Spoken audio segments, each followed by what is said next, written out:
Welcome to the debate. Today, we're unpacking a really massive seismic shift in how the United States defends its national security. Right, specifically looking at the rapidly expanding scope of U.S. export controls. Exactly, because the physical border, it's pretty much obsolete at this point. Defending a country used to be a matter of geography and physics. You put guards at a border crossing. You inspect physical crates for tangible missile parts or whatever. Right. But today, the new front lines are server farms, nested corporate registries in tax havens, and microscopic AI model weights moving at the speed of light across fiber optic cables. So we're analyzing the Bureau of Industry and Security's new affiliates rule and the sweeping new export controls on AI hardware. And I argue that these aggressive look-through controls are an absolute grim necessity to combat highly sophisticated diversion tactics by our adversaries. And I argue that this framework's reliance on strict liability and these impossibly complex compliance standards effectively criminalizes legitimate commercial blind spots.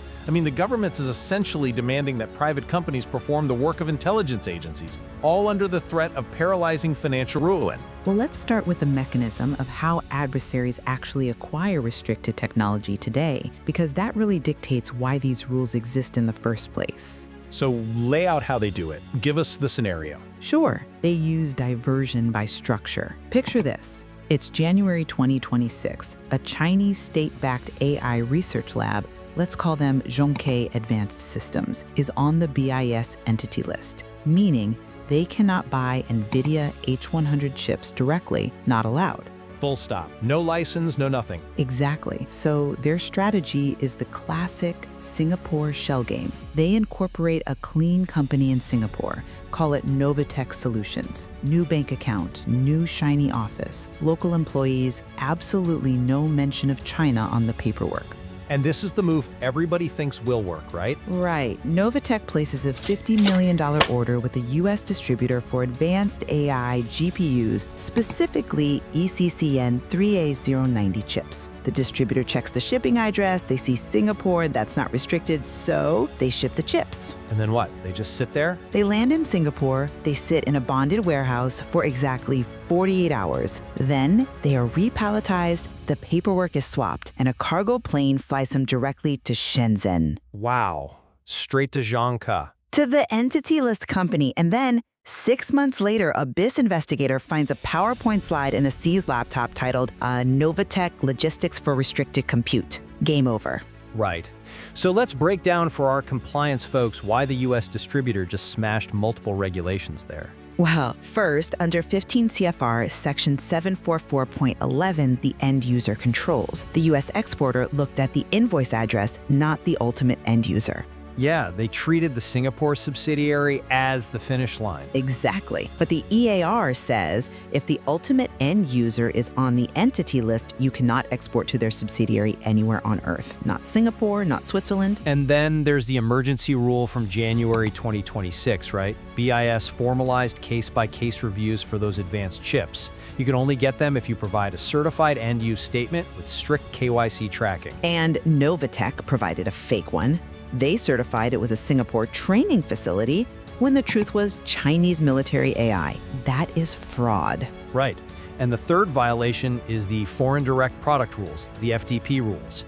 Because even if the chips were assembled in Taiwan, if they contain U.S. technology, they're subject to EAR. So the rule is ownership matters more than geography.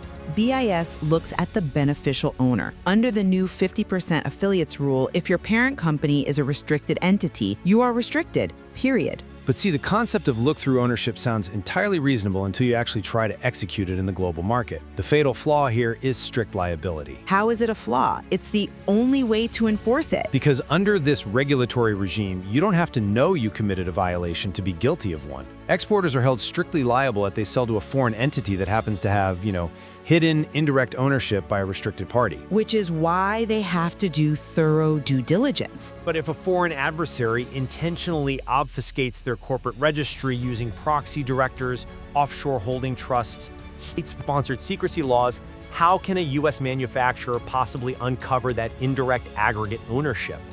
It's like asking a commercial delivery driver to run a background check on the recipient's distant relatives before dropping off a package, and then sending the driver to prison if they miss a connection. I mean, the delivery driver analogy is clever, but it ignores one massive detail.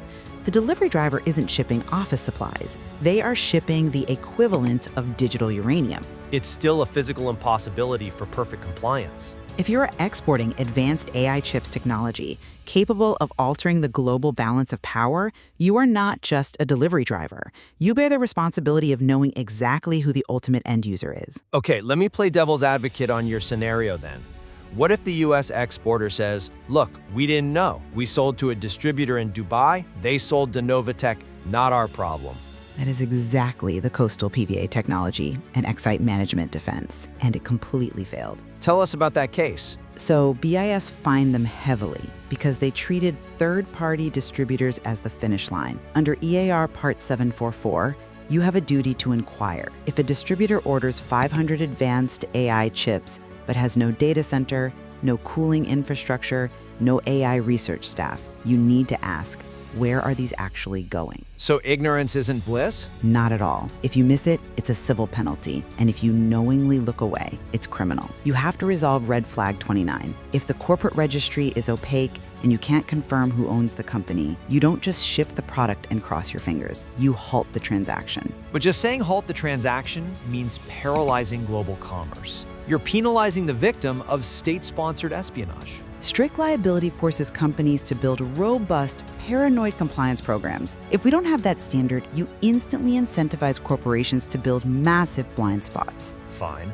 Let's talk about the hardware then. Because the government is rapidly realizing that controlling physical chips is becoming impossible, which is exactly why they are expanding these rules into the cloud. And this is where the regulatory overreach goes from burdensome to, quite frankly, technologically absurd.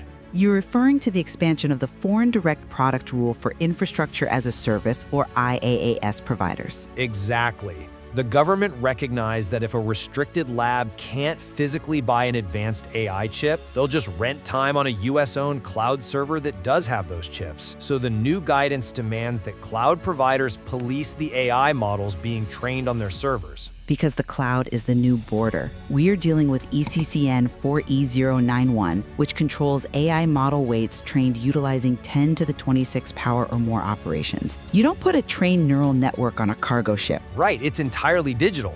Yeah, so if we don't control the cloud, controlling the physical microchips is utterly pointless. Adversaries can just rent US computing power. The cloud provider has to act as the digital port authority. Port authority without the legal right to open the shipping containers. Think about the mechanics here. To the cloud provider, a client's workflow just looks like encrypted server utilization.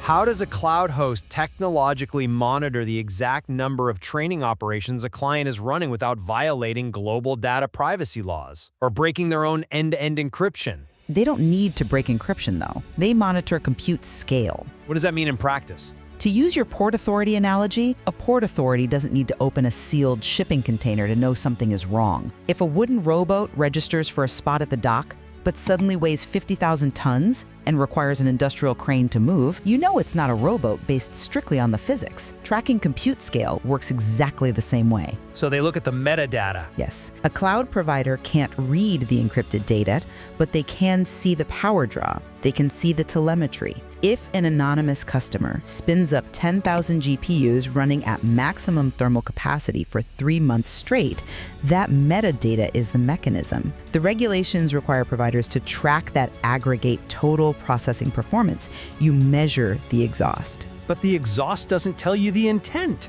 A massive, perfectly benign weather simulation looks virtually identical to a restricted AI model training run in terms of power draw and thermal capacity. Which is why they just have to ask. Ask a shell company what they're doing? The algorithmic efficiency of AI is improving so rapidly that the number of operations needed for dangerous capabilities is constantly shifting downward.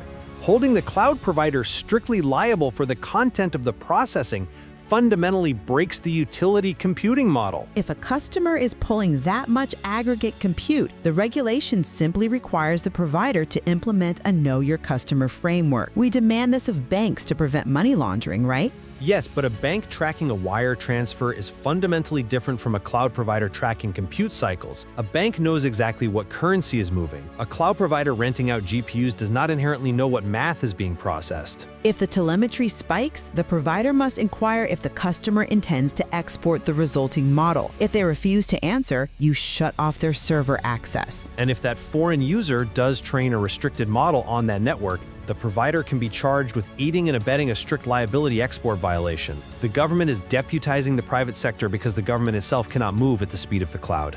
Deputizing the private sector is the only option left when the private sector is building the weapons. But let's address this idea that the government is just dropping a massive indiscriminate hammer on industry, because the regulations actually have incredibly precise mechanisms built in to protect commercial trade. Are you talking about the catch and release framework? Yes, specifically paragraph B3 of the EAR's specially designed definition. This proves the system actually accommodates commercial realities. Oh, the famous B3 release. It's the textbook example they teach at every compliance symposium, but the reality of executing it is a nightmare. It is a highly logical framework. The catch rule says if you design a part specifically for a military item, it is tightly controlled, like a push-to-talk microphone switch for a C-130 military transport aircraft. Normally, that requires a license to be shipped almost anywhere. Because it's a military aircraft part. Right.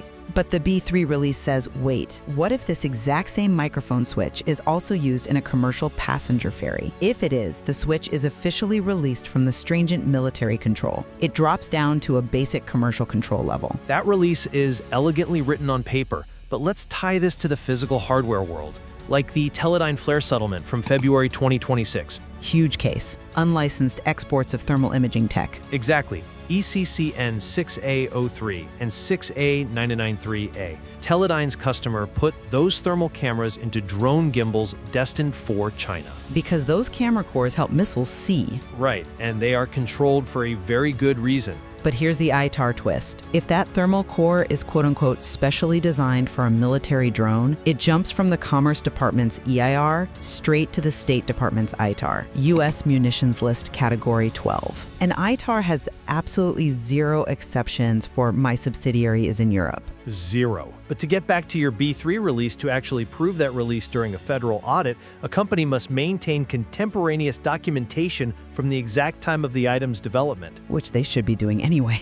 But if your engineers 10 years ago didn't explicitly document that they were designing that microphone switch for both the C-13 and the passenger ferry concurrently, you do not get the release. You are stuck with military controls. The sheer complexity of bouncing between ITAR definitions for munitions and ER definitions for dual-use items creates an environment of sheer paralysis. Proper documentation is a basic requirement of corporate governance, especially if you are manufacturing dual-use technology. It favors only massive corporations that can afford armies of lawyers. The penalties for getting this highly technical analysis wrong are catastrophic. A civil penalty can reach up to $374,000 per violation. We need strong deterrence. Otherwise, a slap on the wrist just becomes the cost of doing business. But per violation means per shipment, or even per item. If a small tech innovator misunderstands the B3 release rule and ships a pallet of 100 dual-use items, that single shipping error instantly becomes a $37 million fine. Criminal penalties reach up to $1.2 million and 20 years in prison. It completely stifles smaller tech innovators who are terrified of accidentally committing a strict liability felony. Well, if a smaller tech firm is innovating in technologies capable of altering the global balance of power, they have an inherent duty to invest in compliance. National security cannot be compromised simply because compliance is expensive. But that logic assumes everything they build is obviously a tool of modern warfare. Almost any advanced electronics can be dual use. By placing strict liability on the exporter for the ultimate end use, we are chilling the very innovation that keeps the U.S. technologically dominant. The reality is that the threat landscape leaves the government no choice. We are facing existential risks posed by AI diffusion and corporate diversion tactics. If we soften these rules, if we abandon the 50% affiliates rule or the FDPR expansions, we might as well just hand the blueprints over directly. National security is paramount, absolutely. But writing regulations where perfect compliance is a practical impossibility fundamentally undermines American industry. In the long run, this regulatory burden won't stop adversaries from getting the tech. It'll just isolate U.S. innovators and push global tech development outside of our jurisdictional reach entirely. Well, I think the one absolute truth we've uncovered today is that the landscape of export compliance has permanently shifted. The days of simply looking at an invoice address, stamping a commercial document, and waiving a shipment through customs are entirely over. Completely over. We are now living in a world of continuous corporate espionage analysis. Every single transaction requires deep technical parsing and a forensic investigation into global ownership structures. It is a profound shift in the social contract between the technology sector and the state. We are trying to regulate borderless technology using legal frameworks that were fundamentally designed for the physical trade of the 20th century. And the technology itself will just continue to outpace the ink drying on the Federal Register. A regulation written today to target the power draw of an AI model will likely be rendered obsolete by algorithmic efficiency gains in what, 6 months? Exactly. But we aren't here to declare a winner today. We leave it to you, the listener, to weigh the balance between the absolute requirements of national survival and the practical realities of global commerce. It's a delicate, precarious balance. It is. Because when you step back and look at the landscape we've mapped out today, you realize the physical wall hasn't just been breached, it's been rendered entirely obsolete. The real threat isn't a cargo ship on the horizon anymore. The threat is a shell company in a tax haven tunneling through the fiber optic cables right beneath your feet. And the government is demanding that you find them in the dark. Thank you for listening.